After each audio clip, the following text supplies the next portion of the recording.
Good evening, everyone. Thank you for joining us for the webinar about transitioning into practice financially. In this webinar, we'll hear from 25 Financial. They will be covering key strategies and information for residents and fellows as they transition into their practice. This includes defense and offensive strategies that will impact your financial well-being early on and through retirement. So while everyone is still logging on, I just wanted to take a moment to introduce myself. My name is Peyton Jennings, and I'm the Physician Engagement Coordinator here at Practice Match. Some of you attending might already know me because I work closely with the Career Fair team and the physician promoters. So since you're already here tonight, you probably already know a little bit about Practice Match and all that we offer physicians, residents, and fellows. If not, I wanted to highlight a few things that my team and I have to offer you to make sure that you get the most out of your Practice Match experience. So not only do we do the career fairs and webinars, but we also do free CV reviews and a CV builder. We have residency scholarships. We have a physician immigration handbook and a practice path career guidebook. So if you have any questions about the things above mentioned, I can go ahead and send that information over to you after the webinar tonight. And if you have any questions throughout this webinar, please save the Q&A at the end, and we will go over those questions at the end. Please note that the microphones will be muted throughout this whole presentation, and we will get to those questions afterwards. So I'll go ahead and let you take it away if you're ready. Sounds good to me. I appreciate it, Peyton. Good evening, everyone. I definitely appreciate you making the time to come online. And a little bit about myself, Stephen McKee. I work for 25. We've worked with physicians and accredited investors for the last 15 years. So tonight, I'm going to go ahead and breeze through slides. It's going to be about 15 minutes so we can get into the Q&A. I'll be covering some defensive and offensive aspects on transitioning into practice. So as you can see, the slide deck already.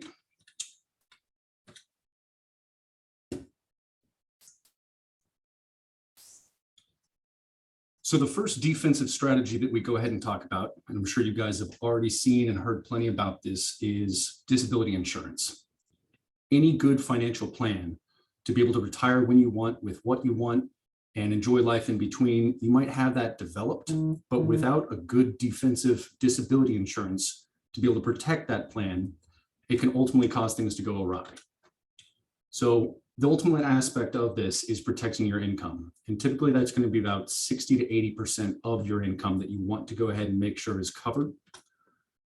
Just for a better understanding, you might be 35, 40, you can see the different annual incomes. So over the course of your life to about age 65, this is what you can anticipate earning.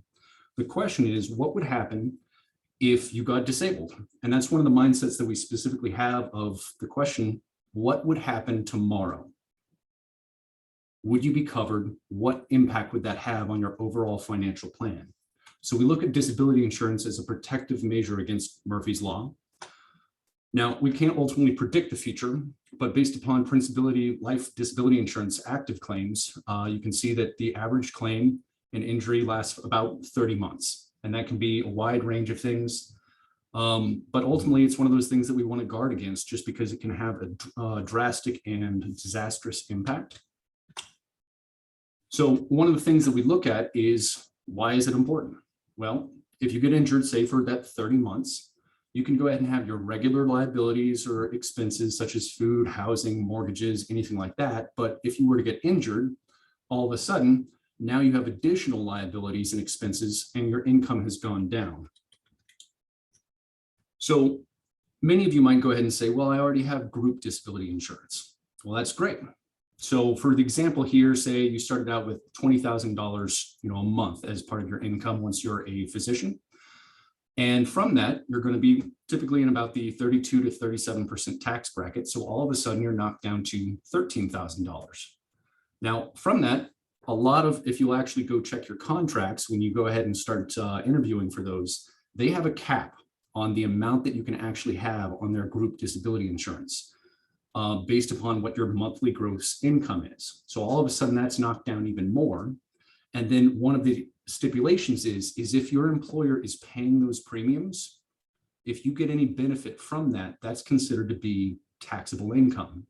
The downside of this is now the amount of money that you're actually pulling from that group disability insurance is far less than what your initial base salary was. So one of the recommendations that we typically make is to go ahead and add on some form of supplemental disability insurance for the sole fact that that allows you to go ahead and plus back up to where you were originally. Now, when you're exiting as residents and fellows, there's a couple of key things to keep in mind. One, you are eligible for typically about a 10 to 20, maybe even 30% resident and fellow discount. And the benefit of taking advantage of that is that locks in that discounted premium for the rest of your practice. If you wait until after, it's going to go ahead and plus up. Now, this is an overall high view, but one of the things that I do want to talk about as well within disability insurance is not all of them are equal. So the one that you're going to want to look for is going to be called own occupation. And basically the stipulation is that if you are unable to perform the majority of your occupational duties, then they will pay. So I actually had a client who 2 years out of practice, or into practice rather, he was a surgeon. And he went on a hunting expedition and accidentally shot his foot. So from that, he was not able to stand for a consistent period of time. So he had to go ahead and retrain. Now, because he had own occupation, he was still being paid the full premium because he was unable to perform those occupational duties. He retrained and then ended up making more while still getting paid that initial premium. A lot of other firms, not firms, but providers, they will prorate. If it's not own occupation, they may end up prorating. And if you regain, the income that you lost by transitioning into a different practice or different type of job, they may just dwindle that off until it's entirely gone. So the 4 primary providers that you want to look for that offer that are Principal, Emeritus, Mass Mutual, and Guardian. The second defensive aspect is insurance, life insurance specifically. So there's quite a few different types out there, but the most common that you're going to hear about are term and whole. And each of these have their own pros and cons, but the general mindset that we approach with is if something were to happen to you tomorrow, what is in place to protect your significant others and to be able to provide for them over time? So with that in mind, we look at the concept of living off the interest rather than the principal. So advantages of whole life, you would have a guaranteed benefit until the day you die, which is fantastic. They also allow a cash value to accrue, which it does slowly. The disadvantages is it is drastically more expensive than term.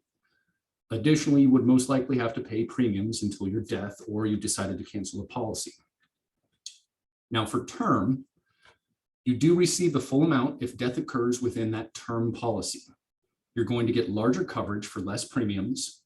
And then the downside is no benefits if you outlive the term policy.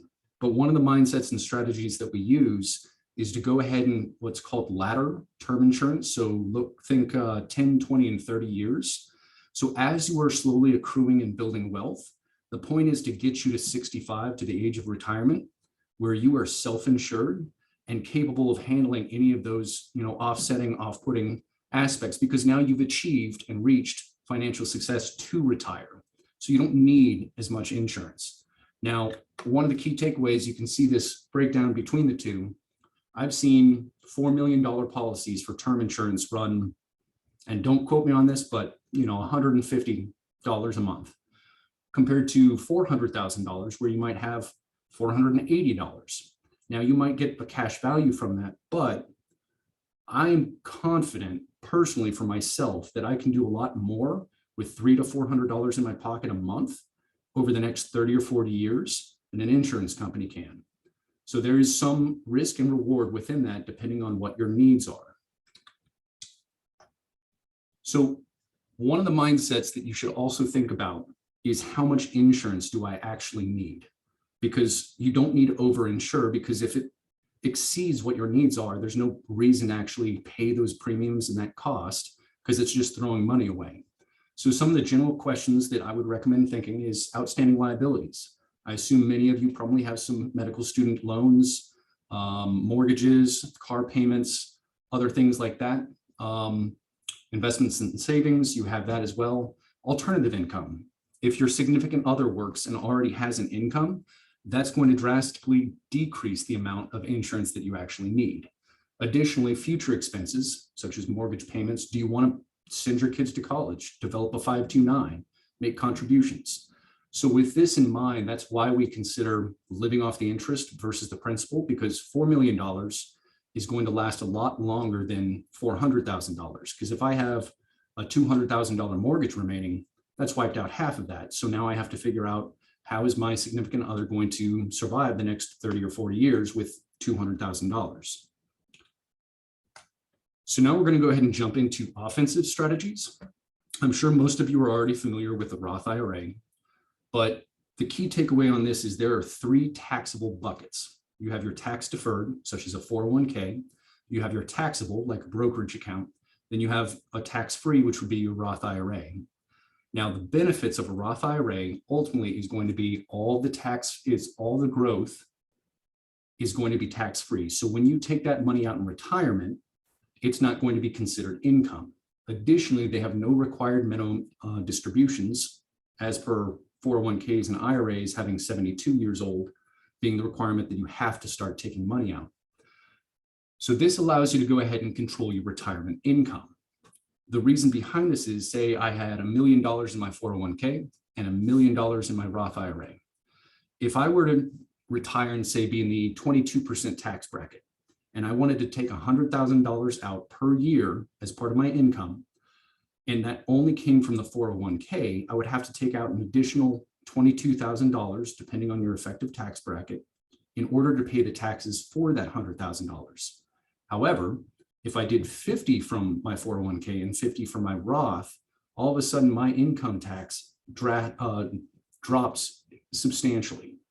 Now, unfortunately for high income earners, such as your future selves, there is a contribution limit for $144,000 if you're single, or $208,000 if you're married filing jointly. However, back in 2010, the IRS created a loophole allowing backdoor Roth contributions. Now, I am going to transition simply saying there's a difference between conversion and contribution. Contributions are limited to $6,000 per year, or $500 a month, until age 50, and then after 50, it jumps up to $7,000. Now, based upon inflation and everything else regarding that, that number will increase. I believe next year should be $6,500. But for conversions, the analogy is taxing the seed and not the harvest. So what is a Roth conversion? How do I go about doing that? So once you finish your fellowship or residency, one of the strategies that we typically recommend is to go ahead and take that old account and convert it into your Roth IRA. We do that for 2 reasons. 1, your taxes are not that high yet. 2, if you look on the right side with the total savings, I went to irs.gov, I pulled up the compound interest calculator, and this allows you to go ahead and jumpstart your Roth contributions and the value of your Roth IRA. So for 30 years, from 35 to 65, if I contributed $6,000 per year, or $500 a month, for the next 30 years, I would have contributed a total of $186,000, but the value would be $612,000. And I'm averaging a 7% interest rate here. If I waited and only contributed for 29 years, the difference is $566,000. And you can very quickly see that that difference of $50-ish thousand, just because I didn't contribute $6,000 one year. So the idea of converting old retirement accounts from different workplaces into a Roth allows you to go ahead and jumpstart that and maximize the amount of time value of money. So the simple question I would ask is, would you rather pay tax on that smaller amount now, or on all the growth and contributions in retirement? Another strategy that we talk about, or a mindset rather, is student loan consolidation and opportunity cost. Now, I won't read through the entirety of the slide, but opportunity cost simply is the loss of potential gain when an alternative option is chosen, as not all debt is equal. It ultimately breaks down to simple math. If I have, student loans or a mortgage payment with 4 to 5% interest, but I know that I can get my money invested at 7, 8, 12%. Well, all of a sudden there's a difference where my money is not working for me. If I were to go ahead and pay off all those loans with any kind of cash that I had accrued, I would rather use it, invest it in a meaningful way that outpaces what the interest rate is, thereby allowing you to earn more and allow your money to grow more.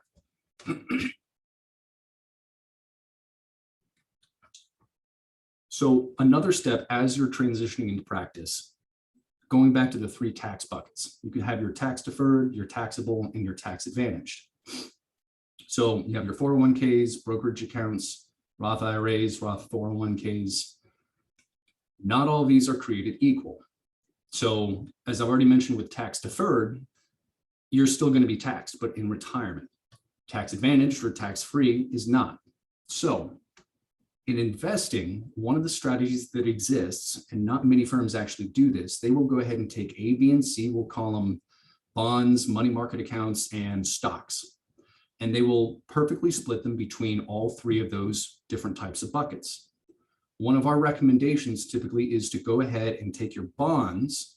You could do municipal bonds, which is typically going to be federally and state tax-free, and you put that into your tax deferred account. You want that to be slow growing and not to be taxed because it's going to be taxed at the end. And then you put your stocks and high growth opportunities into your tax-free bucket. In doing this, you are still completely diversified across the board as you were up top with the typical investor. However, now you're in a tax advantaged way that allows you to go ahead and mitigate the taxes that you'll be paying in retirement. So closing thoughts, there are quite a few different strategies to mitigate taxes, both above the line and below the line. There's a lot of different ways to convert your Roth IRA while mitigating the taxes on that as well. I'll simply say that we do not charge residents or fellows anything until a few months after you're actually an attending physician. So if you'd like to go ahead and discuss anything, let's go ahead and open this up to the Q&A.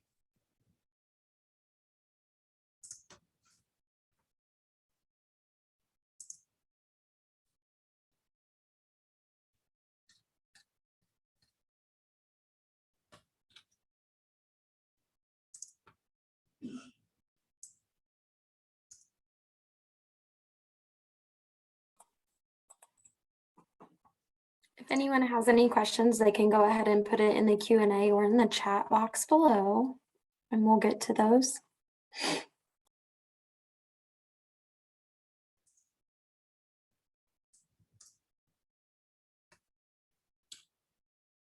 So I'm actually struggling trying to open up the window to see those. Let's see. That's it. You have one question. What do you charge? So we make our money in 2 specific ways. We have a flat financial planning fee of about $1,500, and then we do a 1% assets under management. But with the tax efficient investing that we use, as well as, and I can't talk specifically on it as per the SEC, we also offer something called alternative investments that are not correlated with the stock market that typically provide a very good return. And the nice thing of them not being correlated with the market is many of our clients have not been impacted by this massive, S&P 500 drop. So ultimately, the services that we provide very quickly and easily offset those costs.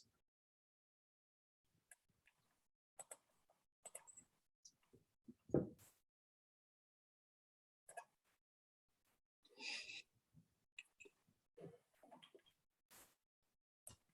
right, is there any other questions? I'm going to throw in, let's see.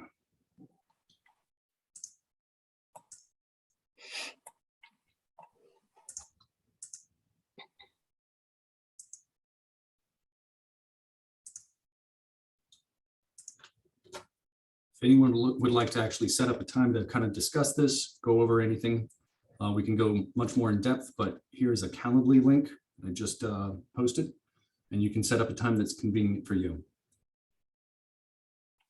Awesome. Oh, you have another question. Can you read it yet, or? So that has to be broken down as to whether or not it's the same location, because until you leave that employer, it's not considered old and they still manage it. So with that, if you move to a different location, then I would go ahead and make the recommendation. You can wait until you're about to finish your fellowship or your residency, and then go ahead and convert that. But if it's the same location, then you will have to wait until you leave that location, that hospital.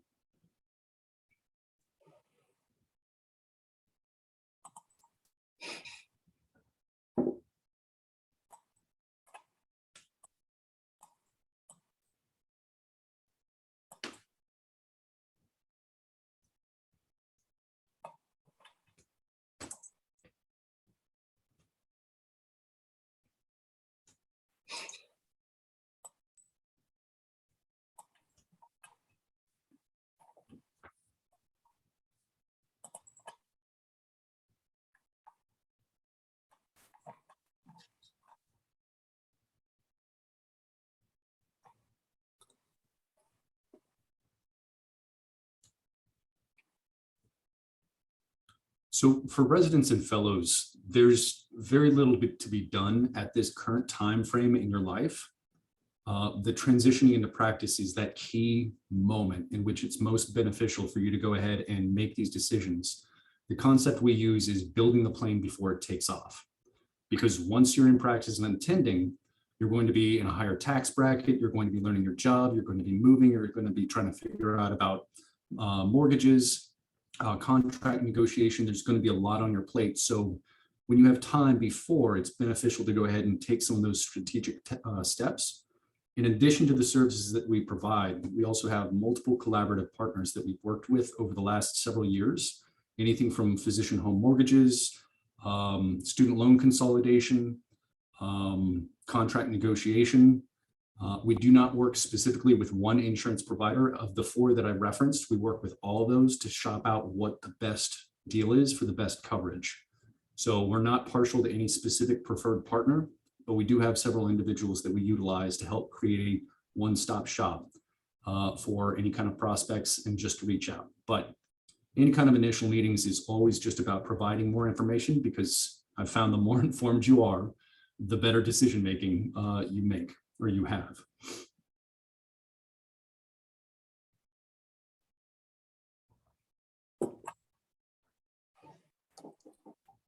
So is there any other questions? You can go ahead and put those in the chat box or the Q&A. If not, I will, this link that he shared with you guys, I will be sending that out to you as well after the show or after the webinar is over, just so that way you guys have it afterwards as well. And then this will be recorded and sent to our page, so then you can click and go back and look at this as well.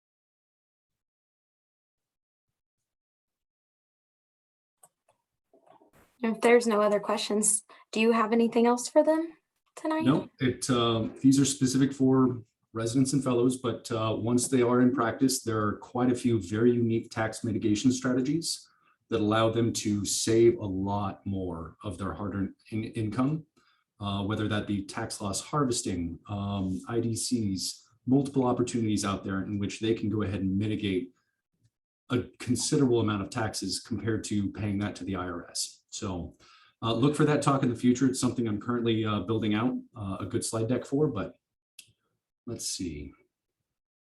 So you have one popped up. So it really depends. Most of the time for attendings, people who have just started, I typically recommend to rent for at least 6 months. So they actually, unless you're from that area and already know what the locations are, but oftentimes once you get into that first job, I see a lot of attendings switch within 2 years, which could become an asset. It could also become a liability. It just depends on the market.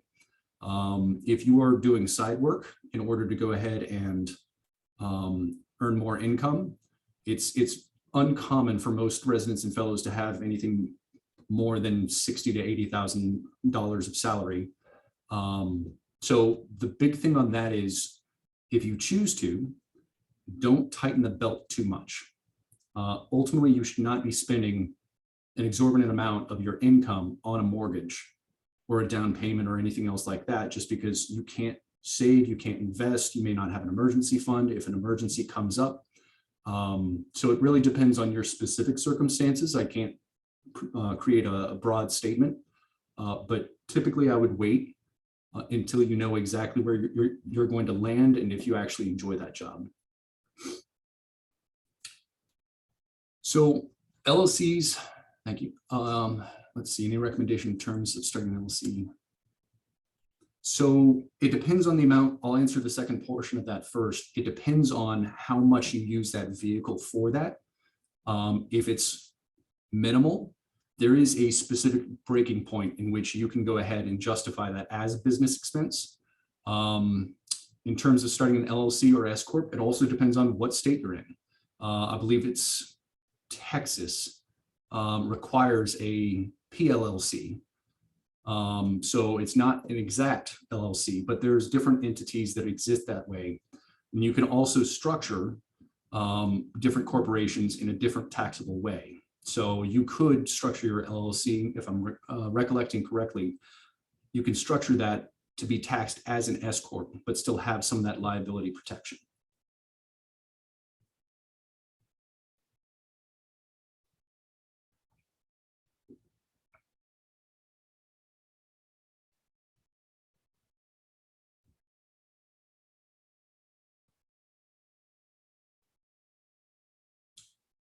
Oh, there's some fantastic ones out there. Michael Kitches, it's Kitches. You also have the, let's see, White Coat Investor. He is actually a physician himself and then really didn't like what options were available to him. So he went ahead and went out, and they both write extraordinary articles, information, recommendations, feedback. They do a great job at being able to inform individuals if they're wanting to figure out how to do these things themselves. I won't name any specific other programs because I don't want to knock them, but as physicians, you all have a very unique situation where you start later in life, you're going to be earning a lot more, but you also have a high amount of taxes and potential risk. And to ensure the quality of life, a lot of the general financial education resources out there don't cater to that specific mindset. Finding individuals who can cater to high net worth individuals is beneficial, because if you're looking for just a general financial advisor or resource, it may not be speaking to your specific circumstances. And to me, that's the equivalent of asking a GI doc to perform open heart surgery.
Go ahead and leave it open for a couple more minutes just in case there's any last minute questions.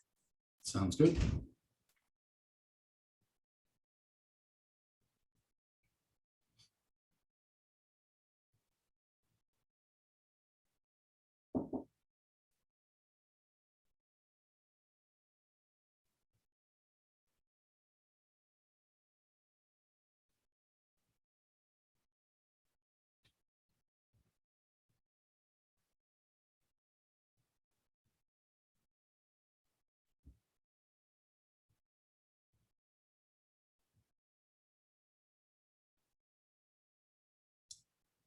was my pleasure, Carter.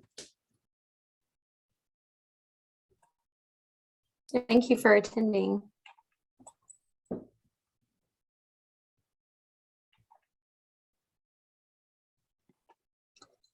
I do want to thank you all for attending this evening and listening to this topic. It's something that I generally thought was interesting to me. I'm not a physician, but I think this is a topic that does have a lot of like general questions that, I can actually follow along with. And if you guys liked this webinar, we have another one coming up on October 25th, and that'll be posted on our website as well. And again, I will be sending that link out that he shared in the chat box with you all just after the webinar, probably tomorrow. So that way, if you do have any questions, you can go back to that.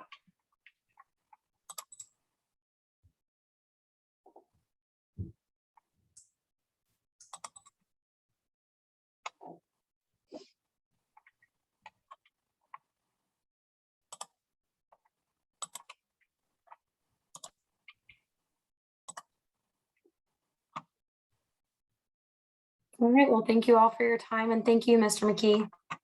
My pleasure. I hope you all have a wonderful night and a great rest of your week. Yep, you too. Thank you.